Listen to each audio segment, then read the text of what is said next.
Halo, assalamualaikum warahmatullahi wabarakatuh. Balik lagi dengan aku, Opa Fajar. Eh, apa ini tadi?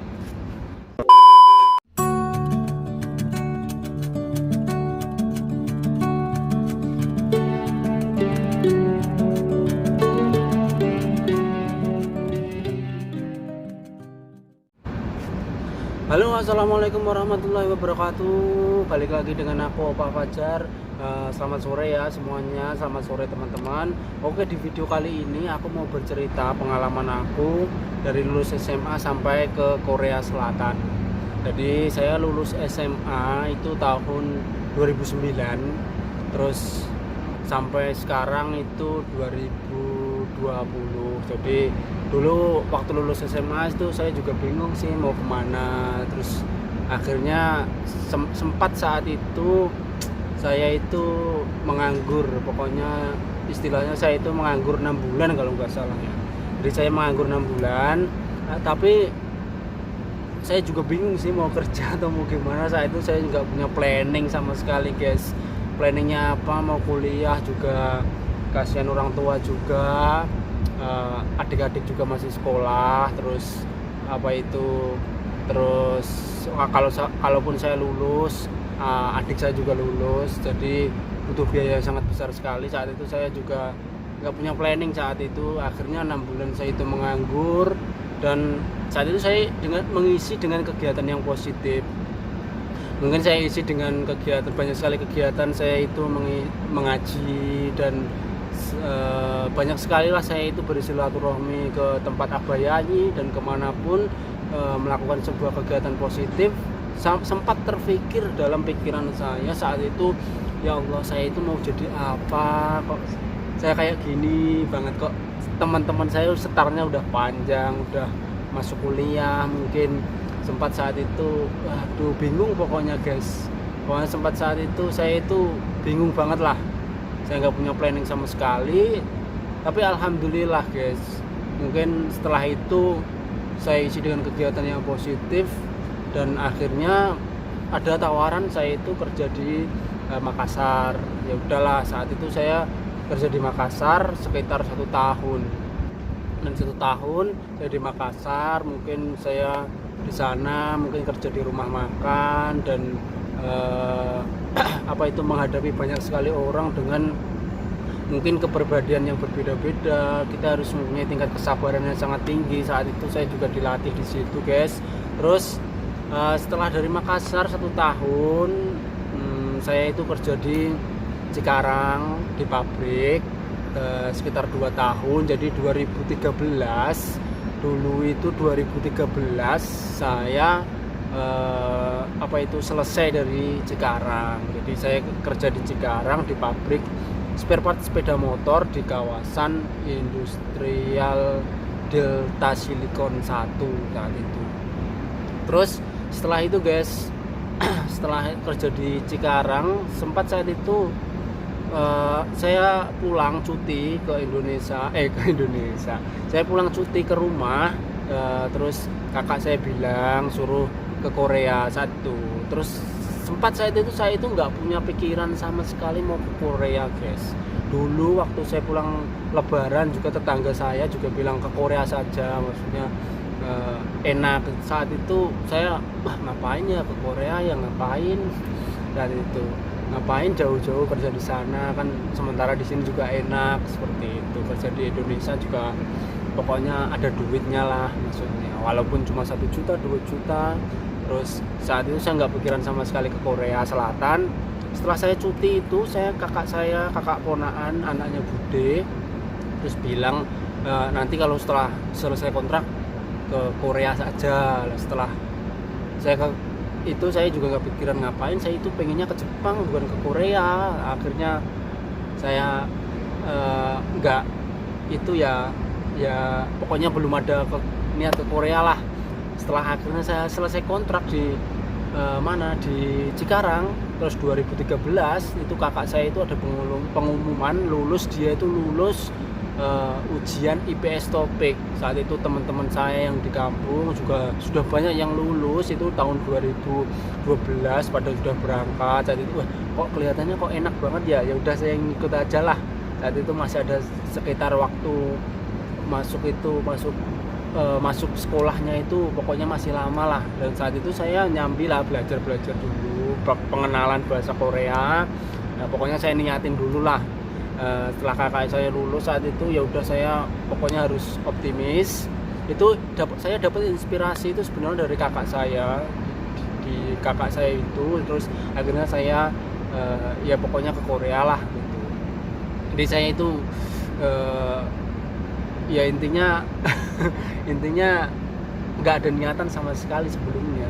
Terus akhirnya ya udah saya bulatin tekad, saya ke Korea Selatan, saya belajar dengan giat. Mungkin setelah itu geng, saya belajar, dan setelah itu waktu belajarnya itu mungkin sekitar bulan 12, tapi saya saat itu kakak saya menyarankan untuk daripada nanti menunggu untuk tes, ya udah saya belajarnya bulan 1 atau bulan berapa itu bulan 9 itu awalnya masuk, tapi kakak saya nyuruh nggak usah dulu, nanti terlalu lama kamu sekolahnya, wirawiri banyak biaya bensin dan semuanya.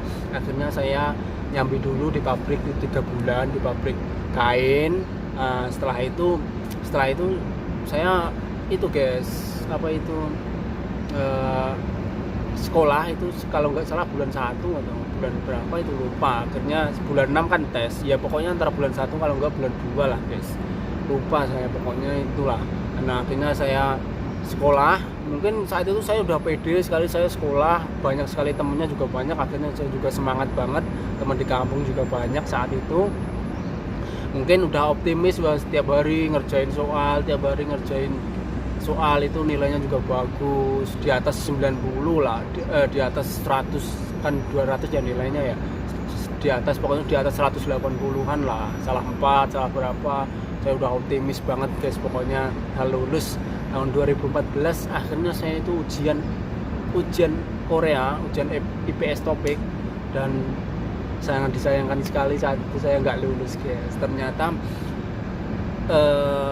saat itu yang diambil itu sedikit sekali, cuma yang diambil itu sekitar 2000 orang saat itu, dan teman saya mungkin dari kampung cuma 1 orang itu yang lulus. Dan akhirnya mungkin saat itu saya udah pesimis ya mau sekolah apa enggak, tapi insya Allah saya tetap harus optimis, saya harus nanti tahun depan insya Allah, kalaupun teman-teman yang lain nggak pada ngelanjutin, saya pokoknya harus ngelanjutin. Dan akhirnya saat itu saya nggak lulus, akhirnya saya kerja di warnet dulu sekitar mungkin 1 tahunan lah ya, 1 tahun saya di warnet. Di situ saya itu banyak sekali pengalaman di situ. Mungkin saya juga diuji kesabarannya untuk menghadapi setiap orang di sini, untuk menghadapi kita harus mengerjakan soal-soal dan membuat otak saya semakin mungkin belajar lagi, semakin cerdas. Dan akhirnya saya itu nggak kepikiran belajar bahasa Korea saat itu. Akhirnya kosakatanya nggak saya ulangin lagi. Pas waktu ada pendaftaran lagi, ya udah saya dipanggil lagi, saya sekolah.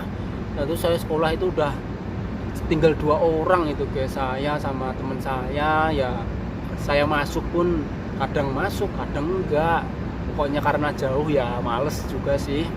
Terus akhirnya saya itu guys, akhirnya saya pokoknya kadang masuk kadang enggak ya, pengennya saja sih. Akhirnya pokoknya kita berangkat saja lah. Dan saat itu saya nggak ada niat pokoknya saya harus lulus, enggak, pokoknya saya udah berusaha maksimal. Nanti insya Allah semuanya saya serahkan kepada Allah Subhanahu Wa Taala, dan saya berusaha dengan pokoknya maksimal lah di situ. Pokoknya saya itu pasrah, intinya saya itu pasrah di situ guys. Dan kalau lulus nggak lulus, saya minta doa orang tua ya, pokoknya nanti akhirnya tepat 2015 habis lebaran itu kan saya nilai hasilnya, pokok saya lihat hasilnya di warnet saat itu, alhamdulillah saya itu lulus guys, dan alhamdulillah saya itu sangat seneng banget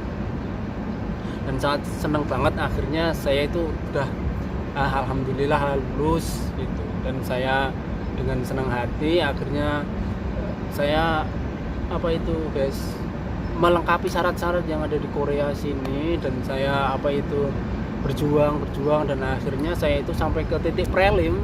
Dan di prelim itu saya juga banyak sekali masalah, udah saya ceritakan dulu. Sempat saya itu karena buta warna, waktu awal-awal saya itu prelim di Semarang saat itu kan, saya itu ada peraturan buta warna sama tato itu nggak boleh, dan teman-teman saya yang dari Jakarta mungkin saat itu udah dipulangin, dan saya akhirnya karena Allah masih memberikan saya izin untuk kesini dan berkat doa orang tua saya, akhirnya peraturan itu bisa dirubah, dan saya guys sampai saat ini bisa berangkat ke Korea Selatan.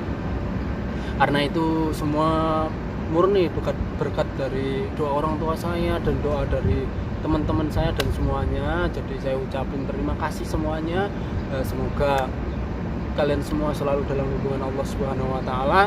Dan di sini akhirnya saya di sini udah sampai mungkin 3 tahun, 4 tahun, mungkin saya tahun depan sudah habis kontrak. Jadi mungkin nggak tahu nanti re-entry apa enggak. Jadi saya bikin video seperti ini mungkin sebagai kenang-kenangan untuk saya sendiri, dan mungkin sebagai motivasi untuk teman-teman semua. Jadi kalaupun teman-teman itu niat mau ke Korea Selatan, teman-teman jangan selalu optimis, mungkin sudah gagal dan selalu gagal. Jangan pesimis, maksudnya jangan pesimis, tetap optimis walaupun gagal, terus mencoba. Insya Allah kita itu nanti akan ada jalannya. Dan jangan lupa untuk selalu berdoa, karena kita itu kalau usaha saja juga percuma dan doa saja juga percuma. Jadi kita itu harus selalu berdoa, berusaha, dan minta doa kepada orang tua kita, dan insya Allah semuanya akan selalu dipermudah guys. Mungkin itu pengalaman dari saya guys, dari lulus SMA sampai sekarang. Mungkin saya udah lama sekali, mungkin sudah hampir 10 tahun ya saya 10 tahunan saya itu lulus SMA di sini, sampai dari 2009 sampai 2020, mungkin antara 10 tahunan. Jadi mungkin banyak sekali pengalaman yang saya terima dalam hidup saya, dan saya bersyukur kepada Allah Subhanahu wa taala telah diberikan nikmat yang begitu besar telah diberikan nikmat dari Allah Subhanahu wa taala. Semoga semuanya dapat bermanfaat dalam hidup saya, dan saya jadi orang yang selalu bersyukur dan tak lupa selalu bermanfaat untuk orang lain. Mungkin itu video dari saya guys ya, singkat pengalaman saya. Jadi untuk teman-teman harus selalu optimis, jangan selalu pesimis. Pokoknya selalu optimis. Jika teman-teman ingin ke Korea Selatan, pokoknya niat dan optimis, dan jaga kesehatannya, selalu berbuat baik, dan jangan berbuat yang sekiranya Allah itu murka kepada kita. Oke guys, itu mungkin video dari saya. Ada kurang lebihnya saya minta maaf yang sebesar-besarnya. Akhirul salam, assalamualaikum warahmatullahi wabarakatuh. Jangan lupa like, comment, dan subscribe video saya guys.